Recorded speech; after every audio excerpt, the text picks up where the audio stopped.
Okay, team, and the rest of you that came. Thanks for being here today for the State of Vishing report for 2025. We're actually really excited about this report. I think this is our third, right, Abbie? Yes, I Yes. think so. So it was 3 years ago when Abbie joined that we decided we wanted to start analyzing the data that we've been collecting for over a decade and doing human-to-human vishing. And we had so much data, so many calls recorded and the data recorded that we thought it might be interesting to analyze that and to figure out if there's some patterns or some things that we can learn and use with not only our clients, but everyone who's interested in vishing in order to help defeat this problem. So this is our third year doing this. I think if you followed it for the last 2 years, you'll see every year they get better and a little more in depth. So we'll go through this year a little bit about our data set, but also a little more on what can be done to protect against vishing. There we go. So, what actually is phishing? Phishing is known as voice phishing. It's the practice of eliciting information or attempting to influence someone via the telephone. The goal of phishing is to obtain valuable information, which can contribute to the direct compromise of a target. And attackers typically spoof or fake the outgoing number to add authenticity to their attack. And some bad actors may use voice changes and now AI to conceal their identity, or even use AI software to mimic authentic voices. And the biggest myth when it comes to phishing is I would know if it was fake, because in reality, attackers are not relying on you being gullible, they're relying on you being human. So first of all, how many of us here have ever been vished? You can raise your digital hand if you want. I'm just curious if there's anyone here who's not been vished. I have this week, believe it or not. So I think this is why this topic is so important. If we go back 5 years or so, I can honestly say that vishing was something we talked about. It was happening, but it was one of those things like, okay, you heard this certain accent, you knew, let's hang up. You heard this certain pretext, and it was just kind of getting obvious, you knew to hang up. But now there's so much advancement in vishing that it's really hard to find someone who hasn't had a vishing call on their phone. The Verizon DBR report still reports that as of this year, that over 90% of all breaches involve an element of social engineering, and phishing and vishing are taking the top two places in those. And what we've seen, especially, I know we talked this to death, but let's just use it as an example. The MGM attack used vishing as well as phishing, so both as a joint vector in order to achieve their goals. And we see that a lot more today, where they're using multi-vector. Maybe they're calling on the phone saying, "Oh, I have to send you an invoice," and then they send the phishing email while they're on the phone, using that kind of trickery to hopefully get the person to do the thing that they shouldn't do. And this is by far not a small problem, right? We're talking, I think we were doing the math before, Abby. This is like a quarter of all adult Americans. So that's any American that's 18 and over has been scammed in 2022. Now, we don't have the 23 data yet, but I guarantee you it's even more. And this is representing a $39.5 billion loss here, which is just outstanding when you think about the growth being 30% per quarter.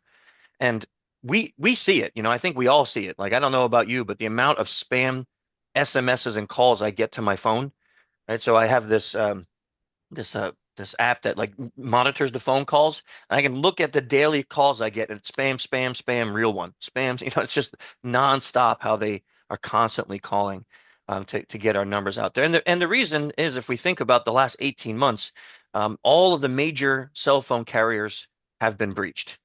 So that means our cell phone numbers are out there. They're on the dark web, right? I mean, just this morning we saw another report of malware, something like 69 million records stolen from a company and automatically exfiltrated to the dark web being sold.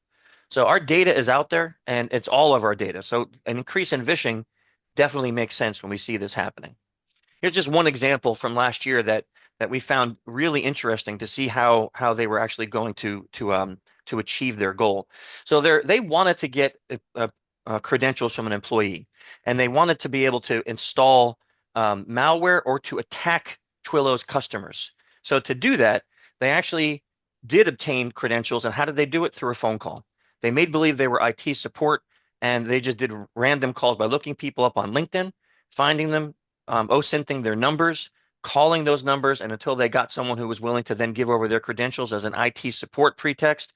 Once they had that, they were able to get employee data and customer data, and then they were able to use those accounts to now attack customers and achieve a large loss with their customers. It goes to show you, and again, this was done with just a few phone calls and using LinkedIn for looking for these folks on the LinkedIn to see where they work. Then something else occurred in the last, I would say probably 18 months, as we saw the advent of fraud GPT. Now, if you haven't heard what that is, yes, it sounds like Chat GPT, but they've taken away all the barriers. So, if you go to Chat GPT and you say, write me a phishing email, it says, oh, I can't do that. Or write me malware, and it says, oh, I can't do that. Well, for 1,800 euros, you can have access to a dark web tool called Fraud GPT, and there are no limitations. As a matter of fact, it will write cross-site scripting for you. It will write viruses after scanning websites and networks. It will help you custom write phish and send them. It will come up with scripts for vishing. It will actually help you develop landing pages to harvest credentials. The tool is quite amazing. It took the experience level that an attacker needed, which used to be like you had to have some level of understanding how to hack. Now it took that and it basically brought it down to it doesn't matter what you know. You don't have to learn how to script. You don't have to know how to write code. You don't have to even know how to speak English well, and these tools can be used. We also found a group out of the country of Georgia that is using an AI-based tool to remove their accents when they do vishing. So now when they call in, they sound American. We've kind of taught, remember the old Microsoft vishing attacks? It would always use people from India. And then we kind of learned, oh, that accent means it might be a vishing call. So we started declining those. And now they said, well, maybe if we don't have an accent, there'll be more trust. So they use this tool. It can make them British if they're calling the UK. It can make them American if they're calling US. Just a phenomenal tool. And I say that with like respect, but also fear, because when people say, well, how do we detect? I don't have an answer for you, right? I don't, not yet. There's not a tool yet that can tell you, oh, this is AI generated, or this is AI tool with accents. So they're using artificial intelligence now for deep fakes, for clones, for crafting phish, for crafting scripts for vishing, and they're doing it with such finesse. Like you remember back in the days, let's just talk about phishing for a second, where we said, oh, bad grammar and spelling, that might be an indicator. That's gone. They just put that in Chat GPT. It can translate to any language with perfect grammar and spelling. And we're seeing the same kind of advent when it comes to vishing. So this is becoming even more of a problem for us as we are fighting, as all of us here are fighting for to try to defend against this particular threat vector. Now, I want to do this as an example. One of these is real and one of these is fake. Okay, now you tell me which one you think is fake or real. Hey there, this is Chris Hadnagy, CEO and founder of Social Engineer and the Innocent Lives. This is my real voice. You can trust me. There is nothing to worry about. Hey there, this is Chris Hadnagy, CEO and founder of Social Engineer and the Innocent Lives. This is my real voice. You can trust me. There is nothing to worry about. Which one's fake? Which one's real? First one is fake, second one is real. You are right. Now, someone who might not know me and only hear my voice on a podcast or something like that might be duped by that. And think about this. This was with a tool that cost $4 and it took 30 seconds. And we were able to duplicate this. Imagine what's going to happen in 6 months from now. Imagine what's going to happen in 12 months from now.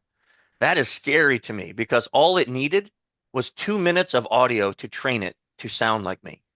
And most of us out here have at least some kind of interview somewhere or maybe a talk somewhere on YouTube, and they download that and use that audio, and you can train tools to basically be you. It's quite fascinating, but also scary. So when we talk about these things, it's important that we realize that these tools are out there, and they're out there for super cheap. And if you actually have the money, like most threat actor groups do, I think one researcher went through and counted the amount that just one ransomware group made in 2023, and it was $100 million. And that was based just on the ransoms that were publicly paid. If you think about this group of threat actors, has a bank account with $100 million in it. They're not worried about a $4.99 tool. They can build their own servers and have actually really professional tools to make these things even more realistic. Hey there. Nope, This is wrong, Chris. wrong. Okay, there we go. You're up, Abbie. Okay, so we wanted to analyze the data to look for common patterns that could help. So our analysis was very different to any of the analyses that you'll find out there because we benefit from one-of-a-kind data collected by our team. We do human-to-human vishing, meaning we don't use robocallers or automated calls. It's always one of our team on the other end of the phone. And we always have two-party consent, which is one of the reasons why it's very difficult to conduct vishing experiments in academic research because of consent. And we've managed to collect over 18,000 vishing calls through 2024 alone. And our analysis focuses on two main outcomes. One is the shutdown, which is where a target refuses to share information and ended the call. This is what you want all of your people to do. The other outcome is a compromise, where data is disclosed by the target and it could risk security. And definitions of a compromise can vary by client, but generally it includes the disclosure of sensitive information. Oops. Click.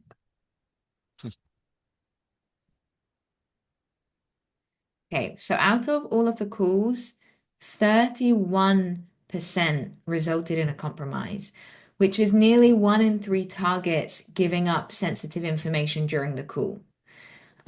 So that's a pretty staggering number. And while the majority did refuse the attack, the fact that nearly a third still compromised sensitive information shows a serious vulnerability. And it shows that in high pressure moments, human defenses often fail, even where basic awareness might exist. Last year, the compromise rate was, I think, 32%. So it was only a marginal decrease. So vishing tactics still continue to outpace the improvements that organizations are making in trying to protect against these attacks. And this is also a really critical point. We said at the beginning that most people don't believe that they are a target and they believe that they would recognize a scam if they heard one. But in reality, most of us don't. Okay, so we wanted to see if some people were more vulnerable than others. So we examined if there were differences in compromise rates when we took into account the sex of the caller and sex of the target. And interestingly, there was a difference. The highest compromise rate was 38.5%. And this occurred when male callers targeted female employees, which is very different to the previous years. And female callers targeting female employees had the second highest compromise rate at 31.5%. This has typically been the most or the highest compromise rates in the previous reports.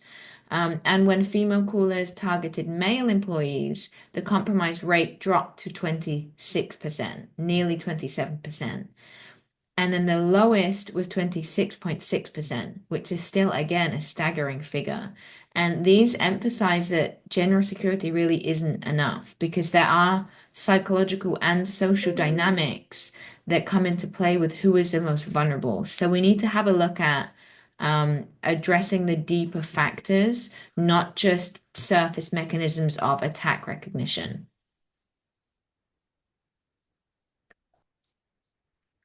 Who here loves a Monday morning?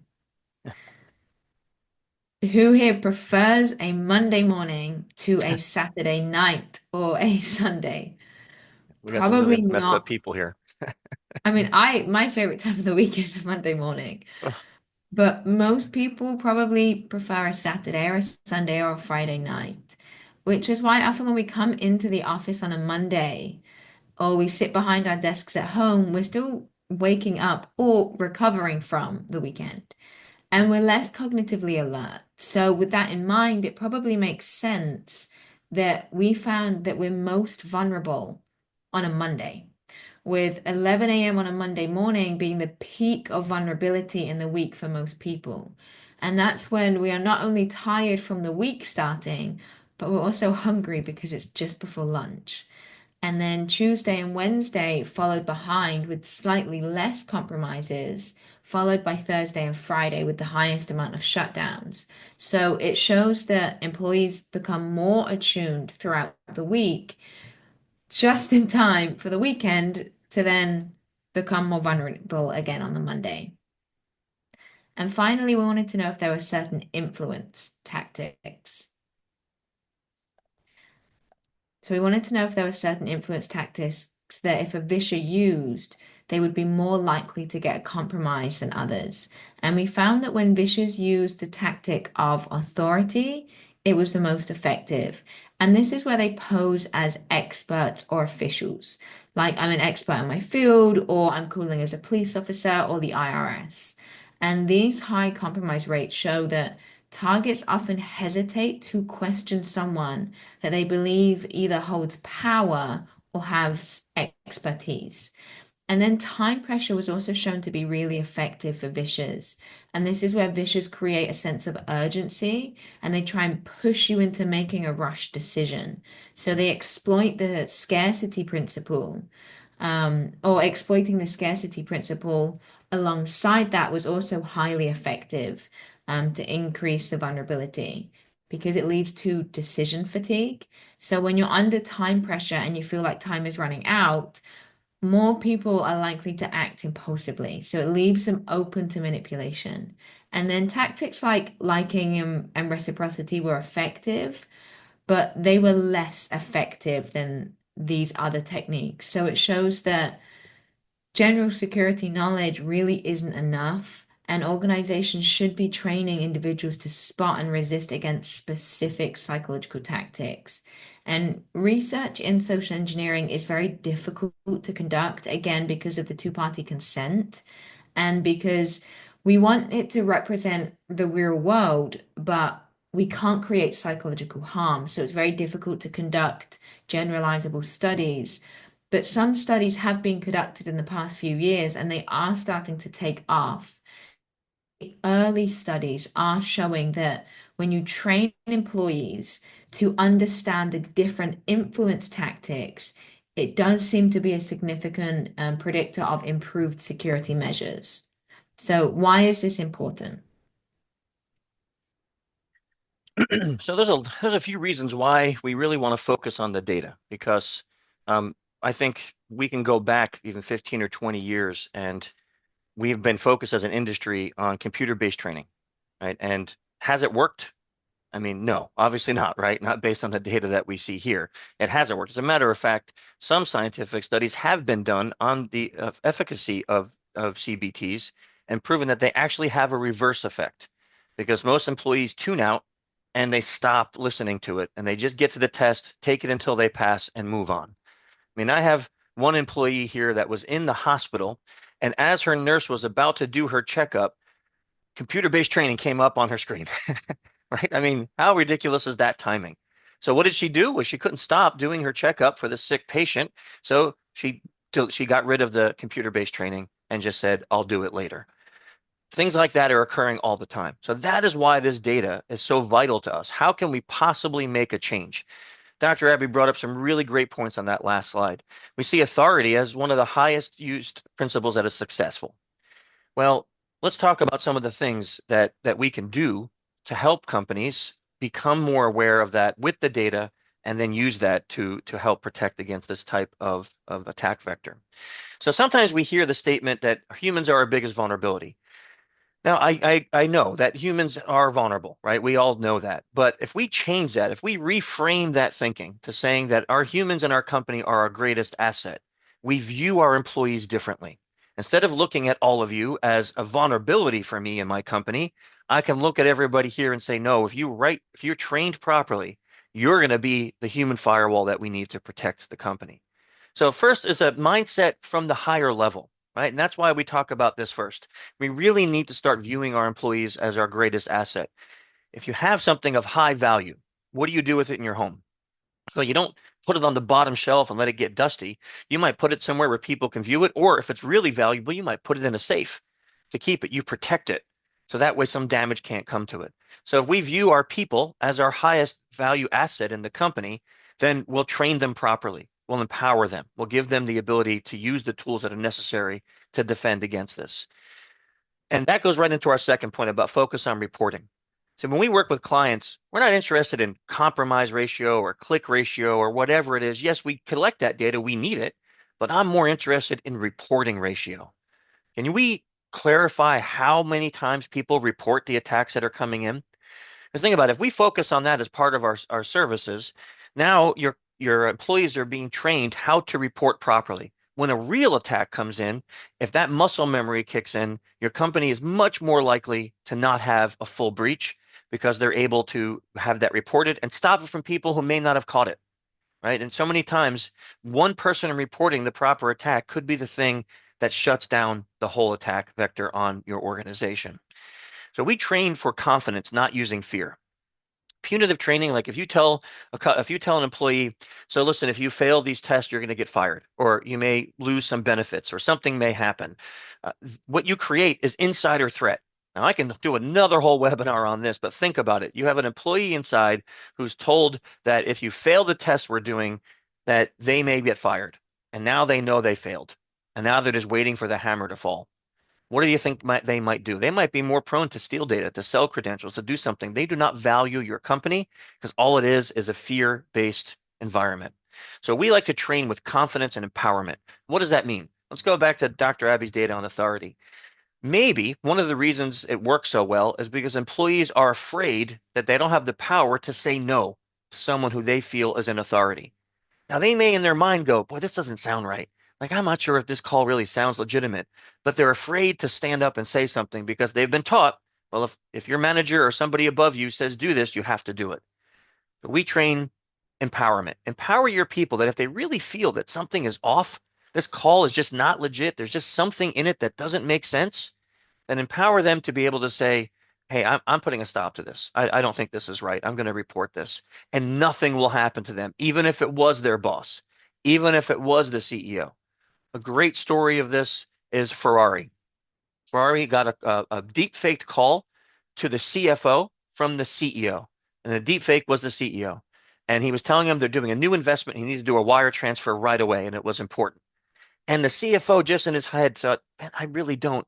No, this doesn't sound right. Like, he didn't talk to me about this. He was just with me yesterday and he's thinking through this. And he came up with a question that stopped the whole attack. He said to the CEO, hey, when you were in my office yesterday, you recommended I read a book. What book was that? Phone hung up. That one question saved Ferrari from a massive breach. And why? Because the CFO didn't have fear that if he was actually questioning the real CEO, that he would have been reprimanded, scolded, or shamed. He was empowered to know that he had the power to question that guy on the phone, and that stopped a breach. What a great example. I mean, not only is Ferrari the best car on the planet, but that even makes them the best company now. I mean, they're Italian. What else can you want, right? So perfect. So what are the results? I know Abbie and I, we talk about this a lot when we do these type of talks and webinars, but I wanted to get some data from people who actually use the data that we give them and ask them how it has affected their organizations. So I went to some people who actually use the data that we provide for them on a monthly basis and asked them if they would share with me how has it affected their organization. I just want to give you a couple of the points that were brought to me by some of the companies that use this. So at first, the first one actually went on to say that before they started working with us, they really didn't have any type of additional education besides CBTs for their employees. So the continuous failures that are flagged that provide the data to them allow this person to individually go and customize the help that is needed for their employees. They actually can go and visit with each one and talk to them. They said they appreciate the ability to not use punitive damage, but to use psychological principles and helping educate their employees in order to defend and empower against these type of attacks. The next one, I thought this was amazing. They said that after only 11 months of getting this data and using the data to empower and to educate, they have 100% increase in vishing shutdowns. That, to me, is unbelievable. 100% increase in vishing shutdowns. Before, another one said that before they started working with us, that most of the company didn't even know what the term vishing meant. Now, everyone in the company understands the term. They understand it and what it means and how it could affect them, not only at work, but in their family. And they've seen a massive increase in their ability to shut down real world vishing calls. So when I talk about this, I'm not just talking about our simulated vishing calls. They're telling us that real vishing calls that come in are being effectively shut down because of having this data and not just going back to that 20-minute video over and over again, but being able to say, hey, we're falling for this principle of influence. We're falling for authority. Maybe our call centers don't feel empowered to shut people down. Let's change that. They need to feel empowered to do that. They're not going to get fired. You empower them to do those kinds of things, and this is the result that you have. You really see effective change in that. So it's all about the data and how it is utilized by the companies to improve their security awareness and security posture. So we came up with a 3-step process. Now, there's a lot more steps to this, I agree, but when you talk about, sometimes people ask, well, how do I empower my employees to defend against this? So these 3 steps are super important. First, you got to give them the ability to pause. I'm going to give you a story.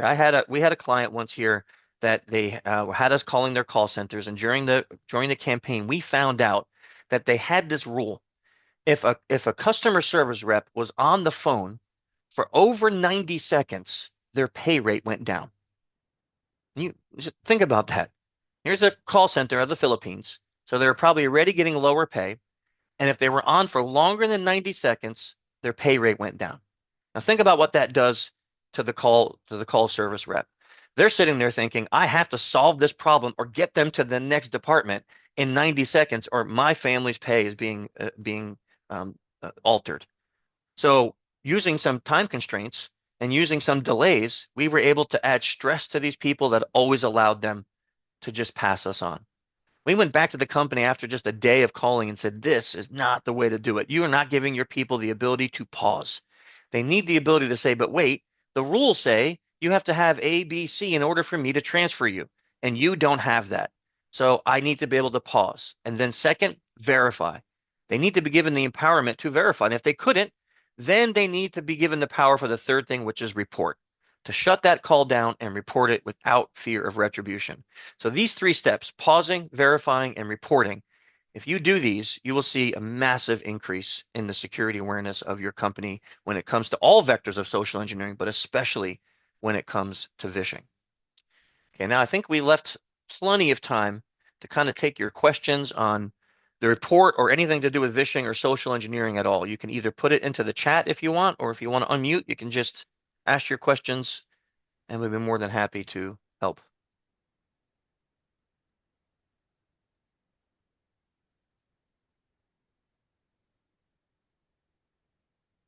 And if there are none, we're going to take that as that we did so good that there's not one question out there. Right, Abbie? I think My that hamster wheel is still spinning. So there are several products out there, and I don't know if you leverage them or you compete with them. I'm just curious. So in theory, if I have enough data, if I run a number of, well, it's a simulated phishing, simulated vishing campaigns, I will be able to figure out what are these dimensions of influence that I should focus on, right? So Yes. if I have 15,000 employees, I can't do 10 simulated vishing calls for each one of them, right? So you have a central limit theorem. You can say, okay, great, I only need 30 or whatever, right? But how do you look at an organization, right? So you showed us really interesting data across your clients. That's fantastic. If I want to use it to my own organization, how do I apply that, right? I mean, can I just say, well, I assume we are average, and Chris and Abbie have average data, so I just use that? Or do you suggest having some kind of simulated vishing campaign to collect some data and then figure out where we need to put the most effort? Or what would be your approach, right? Yeah.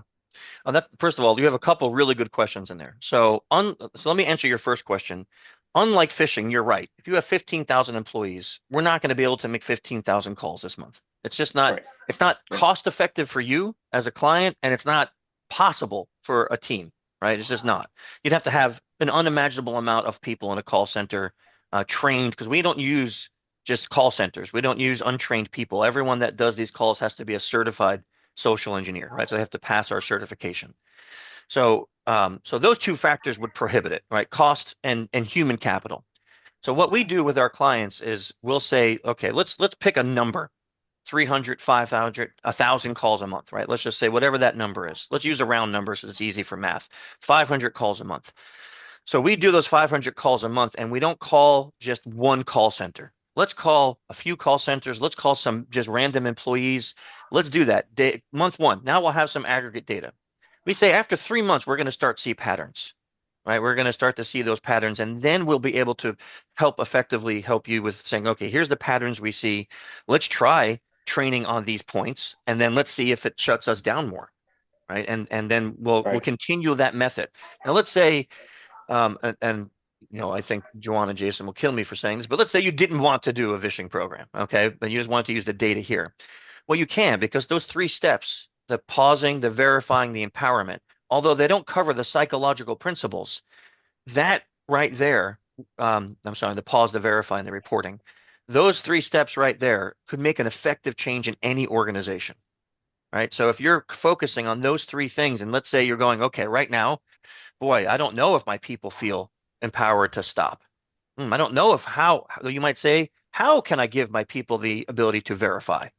And then you might sit back and say, okay, do we even have a reporting mechanism for vishing that makes it easy? Because if you make it difficult, you know what's going to happen, right? Employees will never do it, right? So it has to be easy. So you have some work right there. You can sit back and go, okay, well, I need to be able to conquer those 3 things to then empower my people to have that 3-step process. Now, of course, we would love to help any company with those 3 things, but setting that up is usually the first step, because if you're training them, but they have no ability to stop it and report it, then all we're doing is training them saying, look, you're vulnerable. That's it. Right. Right. Yeah. Does that help answer? Well, it keeps my hamster wheel spinning, but yes, thank you. Abbie, I think this one's for you. Does the time of day make a difference in successful vishing attacks? Yes, it does. We found that just before lunchtime, mostly 11 a.m. most days, and it goes some days for 12 p.m. People are most vulnerable, and it makes sense too, because as our blood sugar levels drop, our ability to concentrate also drops. So it makes sense that just before lunch, also people are irritable too. People are most vulnerable. And also at 4 p.m. too, but 11 a.m. was the most vulnerable. Would you say, I'm going to ask you this one, you say 4 p.m. because that's right before people are going home and they're just kind of shut down? Yeah, also it's even been found in research in courts, and for surgeries, if you get close to 4 p.m. as the time in court, you're more likely to get a harsher verdict, and surgery is more likely to have some kind of accident or some kind of issue. Think about it, if we've been working all day. By that point, we're very cognitively exhausted and we want to go home. So we're not usually thinking our decisions through as clearly. Yes, excellent. Okay, we have another question. I think this one is going to be more towards me. So what are the most commonly used tools in vishing attacks, and what is the most effective way to detect them? Let's stop there for a second. So commonly used tools: call spoofing, voice changers. What else? If anybody in the team knows of any other tools, I'm trying to think. Usually voice changers and call spoofing would be the 2 that I know. Detecting? Boy, I'm going to tell you right now, the phone systems haven't changed in a long time. I mean, I know everything's digital now, we're using VoIP, but if we think about the way a phone works, the reason call spoofing is able to work is because whatever you shove down the SIP trunk is what's going to show up on your phone, right? If I spoof your partner's number and I call you, what's going to come up on your phone is their name, because in your phone is that number.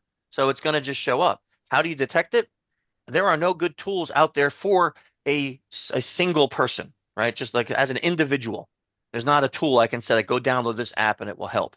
Now, there are tools out there that could detect some of this technology, like Mutari has a tool that does analyzation of the trunk that it's coming in, and it can have blacklists. So like, oh, we know that this SIP trunk is generally used by Vishers, so you can block it. Or it says, hey, they're saying they're calling from Indianapolis, but it says South Africa, right? So then you can have different rule sets for what happens when that occurs. Those tools are not cheap, so it's not something like that, mom and dad are going to set up at home for their family. Those are usually enterprise related tools. If anyone here has an answer that you do know of a tool, I'm all ears. But myself, I don't know of any tools that I can tell you to go download that as an individual would help you detect those. Then your second part of your question, are there any detection methods beyond simply asking questions, or is the primary strategy to delay the conversation to independently verify the caller's identity?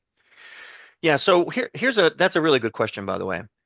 Here's what we always tell people from an individual perspective. Vishers are going to try to elicit a strong emotion that will lead to an action. So they want that strong emotion, usually fear or greed or lust, something like that they're going to want to trigger in you to make you make that decision. So if you're on a phone call and all of a sudden you're feeling like, whoa, man, if I don't do this, I'm going to get arrested. Or, whoa, like that guy knows my passwords or something like that, that's a great time to pause and go, wait. Here in this country, this is what we tell when we talk to like older folks. The IRS has never once sent police to someone's house. They don't do it. They've never done it. And if they were going to, if they're not going to call you to warn you, you're going to get a police knock at the door with a warrant. And that's the legal way it's going to happen in the United States. So if grandma gets a call saying, hey, we're cutting your Medicaid or you didn't pay your taxes, we're sending the police, you can tell grandma that will never happen. Don't fall for the fear. Just feel free to hang up. Okay, so when you find these things like the grandparent scam, I'll give you an example with that one, right? So someone calls grandma and says, hey, this is Chris. I was at a bachelor party. We went to Mexico and I got mugged and got into a fight. And then I ended up getting arrested. I need $5,000 to get bail and to get home. Can you wire it? I'm going to hand you over to the police, right? And grandma wants to help and sounds like the grandkid. So she wires the money. This happens sadly so often. So what I did with my grandma when she was around, so we set up a code word. Right? We set up a code word, and that code word I wrote because she used a landline still. I wrote it on a sticky note and I put it there and I said, Grandma, you never, ever, ever say this code word. It always comes from me. So if I call you and I'm requesting money, you say, okay, Chris, what's the code word? And let's say it really is me, but I'm just too drunk to give you the code words I can't remember. You say, Chris, sober up. When you do, call me back. And I will. I'll call you back. But if it's not me, they're not going to know that code word, and then you're going to know you don't wire money. It was like MFA, multi-factor authentication for the human. I set up that same principle with both my kids. So if they're ever in trouble, we have a code word. Or if I ever get called, someone telling me they're in trouble, I'm going to ask them for the code word. If they don't know it, I know it's a scam call. So there are some things you can do to set up, but sadly, it's not I can't give you like a list of ask these 5 questions and you'll determine if this guy's a Visher, right? Anything involving gift cards is probably a dead giveaway for sure. And especially when they're saying the IRS is now taking Apple Pay cards to pay your taxes. This is a true story. They're actually saying this. No, the IRS does not take Apple Pay cards. I can promise you that. So yes, gift cards are definitely a giveaway. And you know what I found really interesting?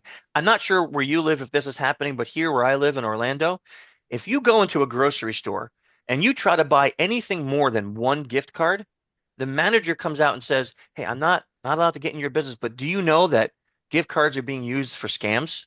So just be cautious. If you were being asked to buy these by someone on an email or a phone call, you might want to verify before you buy these gift cards. Because we run a class once a year and I need to have gift cards, and I went and bought $1,000 worth of gift cards. And the manager came out and he's like, hey, man, usually I'm talking to a grandparent, but I just want to tell you. And I'm like, no, let me tell you what I'm doing. He's like, no, you don't have to. I'm like, nah, I just want you to know so you don't think I'm getting scammed because you're doing an awesome job. And I told him about my class and he's like, okay, cool. I just want to make sure. So if they're right, and Walmart, they have signs out there. So they're getting smarter about it, and good companies are empowering their employees to question the person buying excessive gift cards to say, okay, this might be a bad deal. So those warnings sometimes can make the critical thought occur.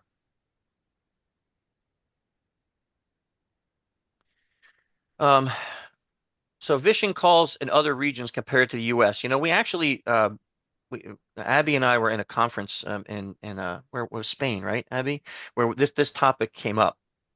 It was Spain, right? Wasn't Portugal, Spain? It That was doesn't matter. either Barcelona or Germany. It was Barcelona. Germany was the think tank thing. So, and Barcelona, we were in there, and there was a bunch of speeches, and some of them had to do with social engineering and vishing. And there was two special agents there from the country of Japan, and they had brought up a really interesting topic that in Japan, vishing and phishing was almost non-existent 4 years ago. 3 years ago, ChatGPT came out. And now what they saw is a massive increase in both attacks, and they were completely confused. Why is this happening? And what they found is that ChatGPT was able to translate into perfect Japanese. So before that, the attackers weren't able to get good translations of their attacks, so they weren't able to perform them. Now, are they doing the same thing? No. What they found in Japan is that authority-based pretext work very well in Japan. If you're coming in as you're the boss, you are going to obey. Or, that is this completely not culturally acceptable for you to question. We saw that attack, which probably all of us heard in Hong Kong, where it was a digital skin of the CFO, and he told an underling to transfer $25 million. When that was analyzed, it's that person, even if they had an inkling that something was wrong, that culture never allowed them to question a manager. So yeah, there are differences in vishing attacks from different countries because they'll use the cultural biases or the cultural norms that against that culture, right? They'll do that. So we do see a difference of attack and depending on those countries. It's a good question. You're welcome. Hopefully that helps you with your uni report. Any others?